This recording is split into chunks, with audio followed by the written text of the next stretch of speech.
नमस्कार। आज हम एक काफ़ी दुखद विषय पर बात करने वाले हैं। केदारनाथ के पास जो हाल ही में हेलीकॉप्टर दुर्घटना हुई। हाँ, ये वाकई बहुत चिंताजनक खबर है। हमारे पास इस पर कई रिपोर्ट्स हैं, कुछ समाचार लेख, कुछ आधिकारिक जानकारी भी है।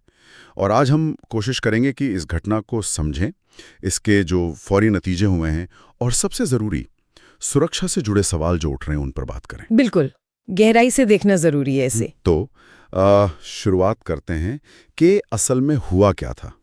तारीख थी 15 जून 2025। आर्यन एविएशन का एक हेलीकॉप्टर था, बेल 407। हाँ, ये केदारनाथ से गुप्तकाशी जा रहा था। और जैसे इसने टेक ऑफ किया, उसके तुरंत बाद ही वो रुद्रप्रयाग जिले में गौरीकुंड के पास क्रैश हो गया। और मौसम उस वक्त बहुत ही खराब बताया जा रहा था। हादसे से रिकॉर्ड्स यही कह रही हैं कि घना कोहरा था, विजिबिलिटी मतलब बिल्कुल शून्य के करीब थी। बहुत खतरनाक हालात। और हादसे में पायलट कैप्टन राजवीर सिंह चौहान, उनके साथ हेलीकॉप्टर में सवार सभी 7 लोग, उनकी मौत हो गई। बहुत दुखद। इसमें तीर्थयात्री भी शामिल थे। हाँ, 5 तीर्थयात्री थे, उत्तर प्रदेश, महाराष्ट्र, गुजरात से। इनमें 5 महिलाएं थीं और एक छोटी बच्ची भी। ओह। नाम भी सामने आए हैं: विक्रम रावत, विनोद देवी, तृष्टि सिंह, राजकुमार जायसवाल, उनकी पत्नी श्रद्धा जायसवाल और उनकी 2 साल की बेटी काशी। और एक और दुखद बात ये कि क्रैश के बाद हेलीकॉप्टर में आग भी लग गई थी। उफ, ये तो बहुत ही भयावह है। और जो बात मुझे सबसे ज़्यादा परेशान कर रही है वो ये कि 30 अप्रैल को जब से चारधाम यात्रा शुरू हुई है, तब से केदारनाथ इलाके में ये 5वीं ऐसी घटना थी। 5वीं? मतलब सिर्फ इसी सीजन में? हाँ, इसी सीजन में। इसमें कई इमरजेंसी लैंडिंग भी शामिल हैं और एक घातक दुर्घटना पहले भी हो चुकी थी। तो ये कोई अकेली घटना नहीं लगती। नहीं, बिल्कुल नहीं। ये एक पैटर्न की तरफ इशारा कर रहा है और यही सबसे बड़ी चिंता की बात है। तो इसके बाद कुछ एक्शन लिया गया है? फौरन क्या हुआ? हाँ, कुछ कदम तो उठाए गए हैं, जैसे फौरन आर्यन एविएशन के ऑपरेशंस पर रोक लगा दी गई। अच्छा। फिर जो उत्तराखंड की सिविल एविएशन अथॉरिटी है, UCADA, उसने भी केदारनाथ के आसपास की जो चार्टर और शटल उड़ाने हैं उन्हें टेम्परेरीली रोक दिया। ठीक है। DGCA, जो हमारी सेंट्रल रेगुलेटर है, उसने भी वहाँ सेफ्टी सर्विलेंस बढ़ा दी है।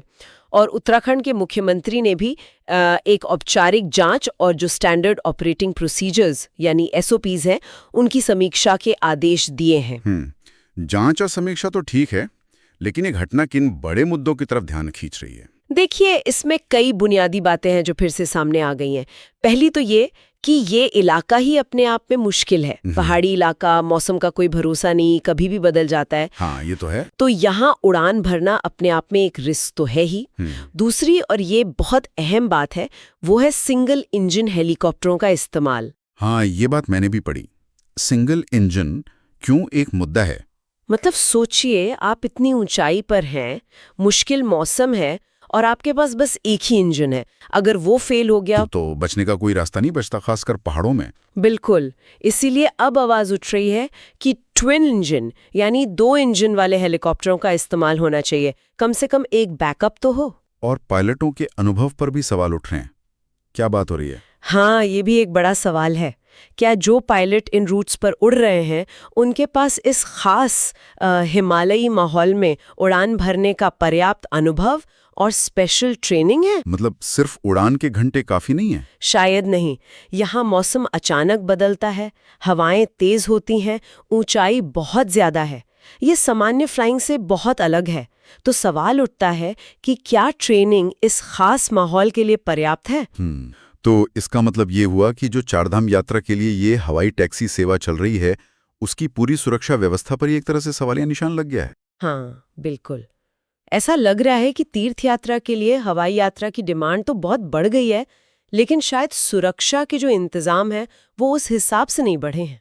तो अब क्या होगा? क्या नियम और सख्त होंगे? उम्मीद तो यही है। अधिकारी अब ज्यादा कड़े नियम, पायलटों के लिए बेहतर और शायद स्पेसिफिक ट्रेनिंग और मौसम के हिसाब से उड़ानों पर ज्यादा सख्त पाबंदियों पर विचार कर रहे हैं। लेकिन क्या ये काफी होगा? यही बड़ा सवाल है। ये सिर्फ एक दुर्घटना के बाद की प्रतिक्रिया नहीं होनी चाहिए। जैसा आपने कहा, ये एक पैटर्न है, तो पूरे सिस्टम को, पूरी व्यवस्था को फिर से देखने की जरूरत है। तो कुल मिलाकर ये जो दुखद हादसा हुआ है, यह हमें फिर याद दिला रहा है कि ऊंचाई वाले तीर्थ स्थलों पर एविएशन सेफ्टी एक लगातार बनी रहने वाली चुनौती है। बिल्कुल। और अब नियमों पर, ट्रेनिंग पर, ऑपरेशनल लिमिट्स पर, इन सब पर नए सिरे से ध्यान देना ही होगा। सही कहा। और यहाँ एक बात और सोचने पे मजबूर करती है। देखिए, ये भूगोल बहुत मुश्किल है, मौसम का कोई भरोसा नहीं, और तीर्थ यात्रा की अपनी अलग डिमांड है। तो क्या सिर्फ नियम कड़े कर देने से बात बन जाएगी? आप क्या कहना चाह रही हैं? मैं सोच रही थी कि क्या हमें कुछ और बुनियादी बदलावों की ज़रूरत है, जैसे कि टेक्नोलॉजी में, ज़मीन पर जो इंफ्रास्ट्रक्चर है उसमें, पायलट ट्रेनिंग के तरीकों में, या फिर जिस तरह से इतनी बड़ी संख्या में यात्रा को मैनेज किया जा रहा है उसमें। मतलब सिर्फ नियमों से आगे बढ़कर क्या कुछ और भी करना होगा ताकि ऐसे अनोखे माहौल में सुरक्षा वाकई में पुख्ता हो सके? हाँ, ये सोचने वाली बात है। सिर्फ नियमों का जाल बुन देना शायद काफी ना हो। इस पर वाकई गहराई से विचार करना जरूरी है।